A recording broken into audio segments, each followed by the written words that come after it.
Welcome to your interactive study guide on infection and response. In this video, we'll explore the microscopic world of pathogens, bacteria, viruses, fungi, and protists, and discover how they cause disease. You'll learn about your body's brilliant immune system, including physical barriers, phagocytosis, and the specific response of lymphocytes. We'll also cover how vaccines work, the process of drug development, and common exam pitfalls. By the end, you'll be ready to tackle any GCSE question on this topic. Let's map the core ideas. Pathogens are microorganisms that cause infectious disease. There are 4 types. Bacteria produce toxins, viruses replicate inside cells, fungi cause conditions like athlete's foot, and protists like malaria parasites are transmitted by vectors. The body has 3 lines of defense: physical barriers, non-specific phagocytosis, and the specific antibody response. Understanding these connections is key to explaining how vaccines and medicines work. Now for essential terminology. A pathogen is defined as a microorganism that causes infectious disease. Each pathogen carries unique antigens, protein markers that the immune system recognizes. Lymphocytes produce antibodies that fit these antigens like a lock and key. In drug trials, a placebo is a dummy treatment used for comparison, and efficacy measures how well the drug works. Also remember vectors, like mosquitoes that spread malaria, they carry the pathogen but don't get sick. These terms are frequently tested. Let's walk through the immune response step by step. First, a pathogen enters through a cut or inhalation.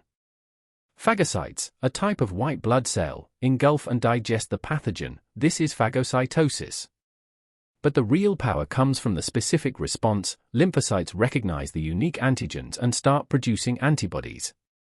These antibodies bind to the antigens, neutralizing the pathogen or tagging it for destruction. Some lymphocytes become memory cells, providing long-term immunity. This process is the basis for how vaccines work.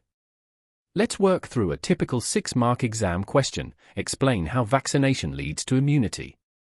Start by stating that a vaccine contains a dead or weakened pathogen, so it still has antigens but can't cause disease. These antigens trigger lymphocytes to produce specific antibodies. Importantly, some lymphocytes become memory cells. If the real pathogen later enters, memory cells rapidly produce the correct antibodies, preventing infection. Always link back to key terms: antigen, antibody, memory cell. Watch out for these common pitfalls. Many students confuse phagocytosis, which is non-specific, with the specific antibody response. Remember, phagocytes eat anything, lymphocytes make antibodies. Another big mistake, thinking antibiotics work on viruses. They don't. Antibiotics only target bacteria. In drug trials, a placebo is a dummy pill for comparison, not a real treatment. And when discussing drug development, remember the 3 key tests: toxicity, is it safe, efficacy, does it work, and dose, how much. Let's synthesize everything. First, know the 4 pathogen types and how they cause disease. Second, the body's defenses, physical barriers, phagocytosis, and the specific immune response with antibodies and memory cells. Third, vaccines work by triggering antibody production and memory cells without causing illness.